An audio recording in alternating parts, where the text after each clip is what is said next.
Deputies were talking just how eerie it was. This house was a hoarder's house. So how did police know something was wrong in the home?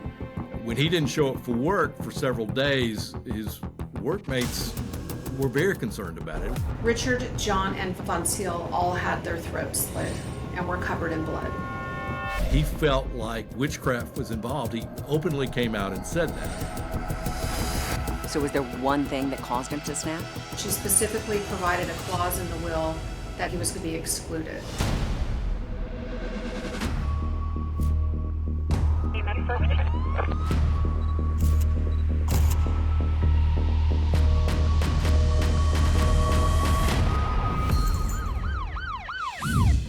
Hi, I'm Nancy O'Dell. Today's Crime Exposé takes us to Pensacola, Florida. A mother and her two sons were discovered viciously murdered in their own home. The prime suspect was a follower of the occult, and cops believed that witchcraft was involved. The Smith family lived their lives in quiet anonymity. Voncile, the matriarch of the family, shared the home with two adult sons from her second marriage, Richard and John. The Smith family was very reclusive. They lived in an area with a lot of woods around the home, didn't interact with their neighbors very much. Very few people had ever actually been inside their home other than their family members. Voncile did not leave the house very often. She pretty much watched QVC all day and liked to order things online. I've lived there nearly 8 years. I've never seen that woman one time in my life. I've never seen anybody but those two boys. Richard Smith worked for the Department of Homeland Security in Pensacola. He pretty much went to work, came home, and took care of his mother. Richard had a fairly high government job that was apparently very important to the federal government. You know, John Smith was described as being a little bit slow.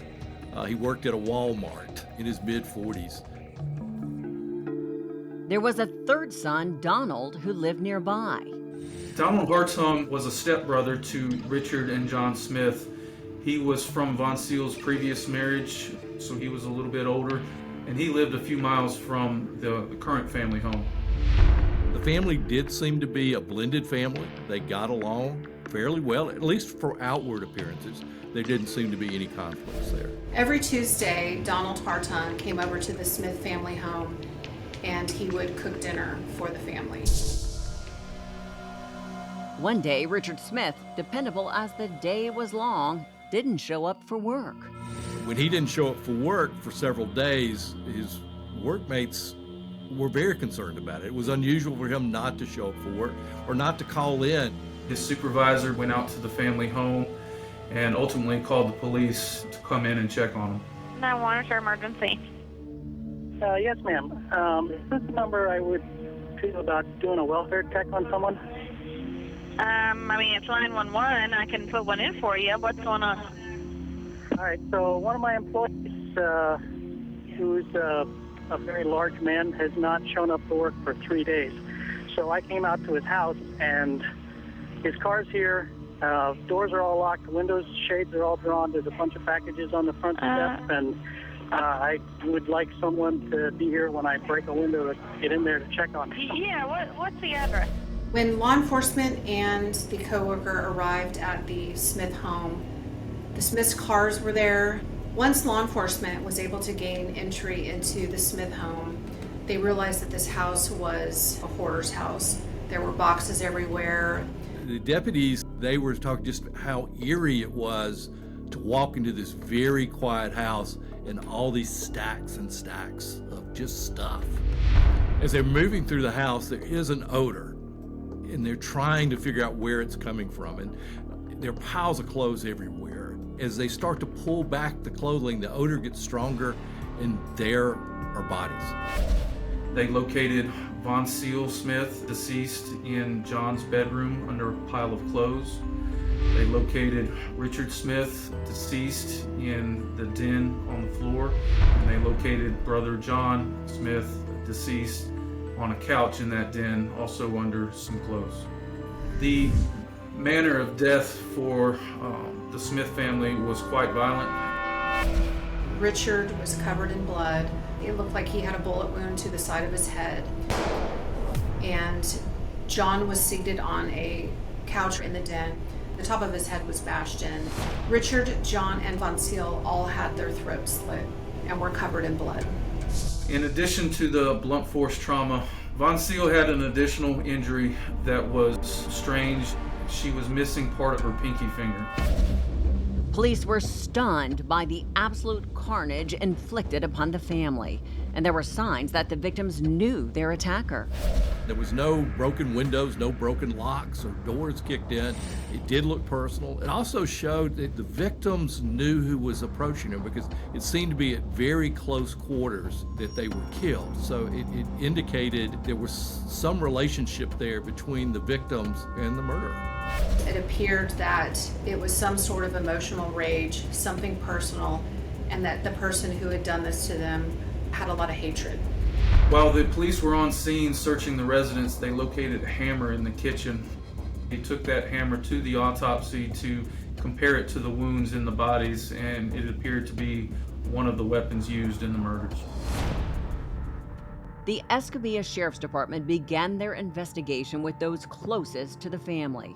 Donald Hartung was the first person they visited to inform him of the murders, and police say his reaction was unusual.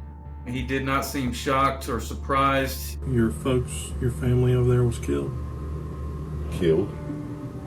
They said they were deceased, and they never told me how they were killed. They're dead, and it looks like they were killed. Killed.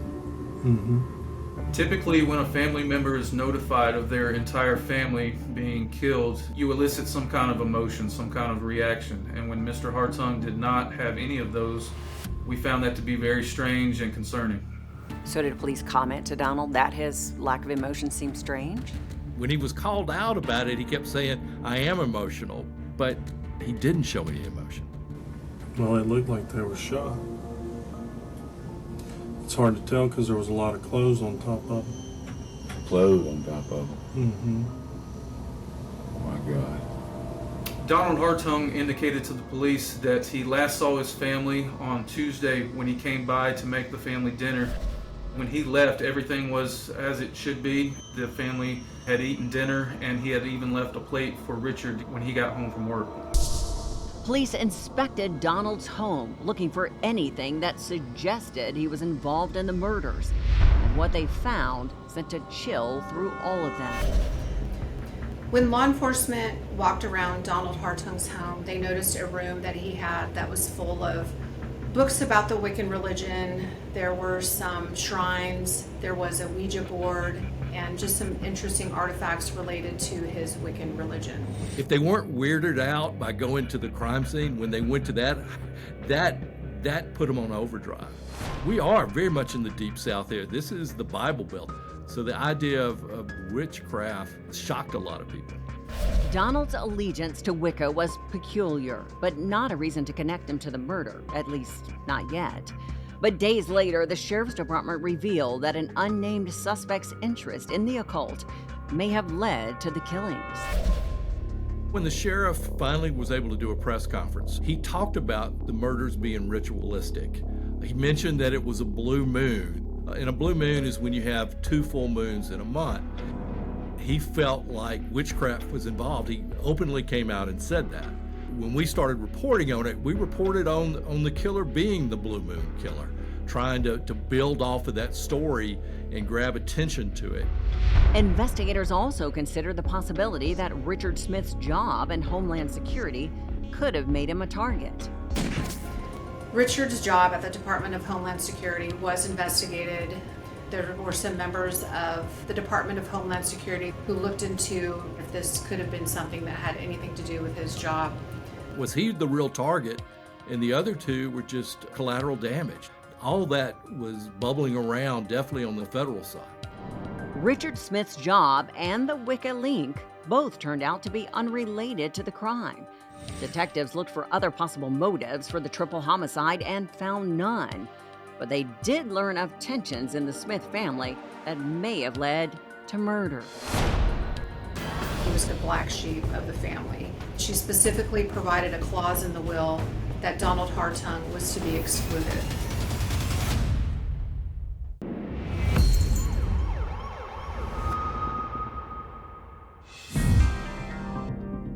Escambia County sheriffs had a triple homicide on their hands, and with no clear evidence pointing to the killer's identity. The further they dug into the Smith family history, the more they saw anger festering below the surface. And they say the Smith family was anything but blended. Donald Hartung made mention to other family members that he was kind of like the black sheep of the family.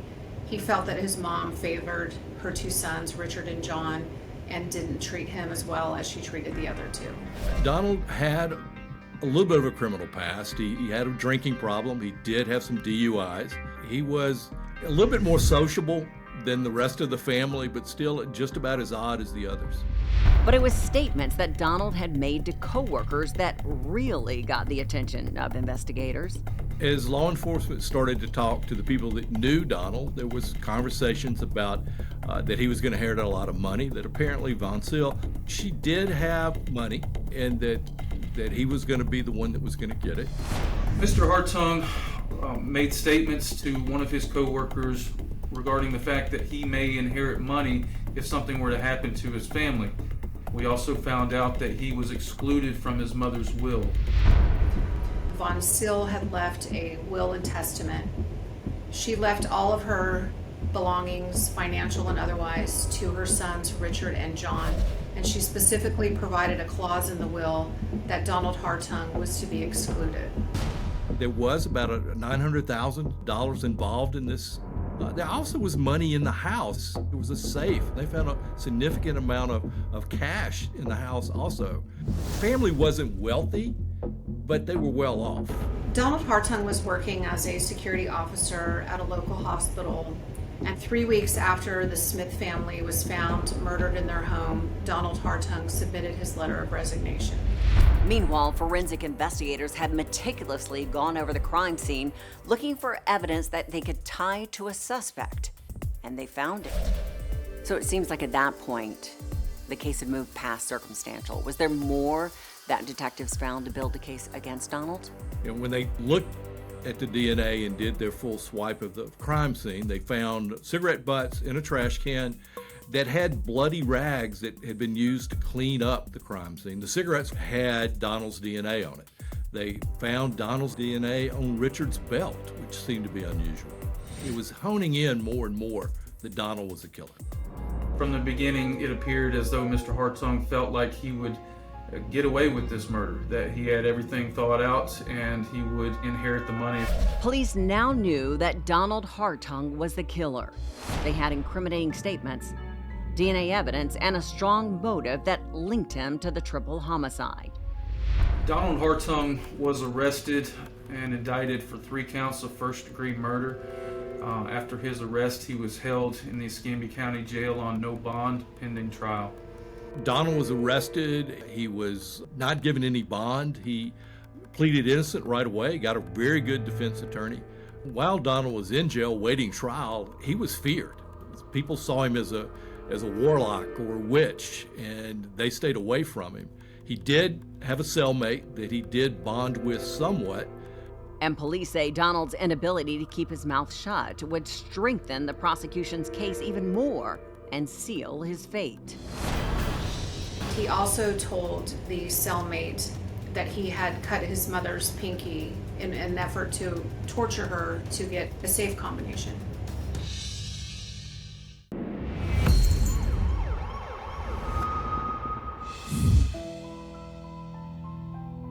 Donald Hartung was charged with the triple homicides of his mother and 2 stepbrothers. Donald was held without bond and jailed on an open charge of murder. He was facing the death penalty if a jury found him guilty.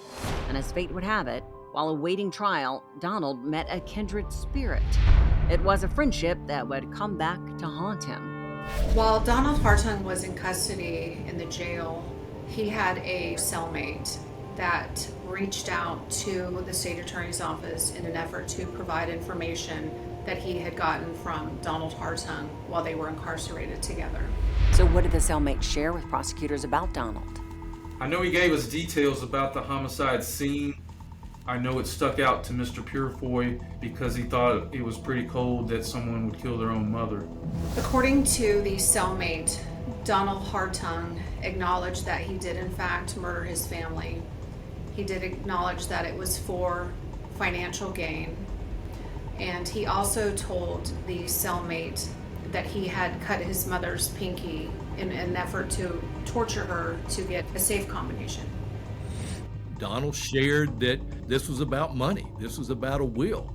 If he was able to kill all of his siblings and his mom, that he would be the one who would inherit all that money that she had. The cellmate and Donald Hartung had bonded over the fact that this cellmate claimed to be interested in the Wiccan religion and learning about it. So that led Donald Hartung to believe that he could trust this cellmate. He said he killed her. Did he tell you why? He said he wanted the money because she left him out the will. Now, did he tell you if the murders was it just something that kind of happened, or was it something he'd been thinking about? Well, he said he'd been playing it last 3 to 4 years. He said Ouija board made him go overboard, though. The what? I'm sorry? A Ouija board. What about a Ouija board? He said that really made him do it. The cellmate's testimony of jailhouse conversations with the defendant was another brick in the prosecution's case against Donald Hartung. The testimony of Donald Hartung's cellmate was a pivotal point in the trial, as it gave us an insight to facts and evidence that would not have been public, so they could have only come from Mr. Hartung. Donald Hartung's sensational murder trial was widely covered by the media. The public was fascinated with the lurid details of the crime, from Donald's obsession with the occult to his murderous rage. There was a very strong case, but you never really know how the jury is going to take it. If they can get just a little bit of doubt in their mind, they're supposed to find him not guilty. The jury deliberated and came back with a verdict of guilty as charged for all 3 counts for first-degree premeditated murder. They gave him 3 life sentences. Donald Hartung had narrowly avoided death in the heinous murders of his family, but investigators say his greed was his undoing, and he'll never see the light of day outside a prison cell.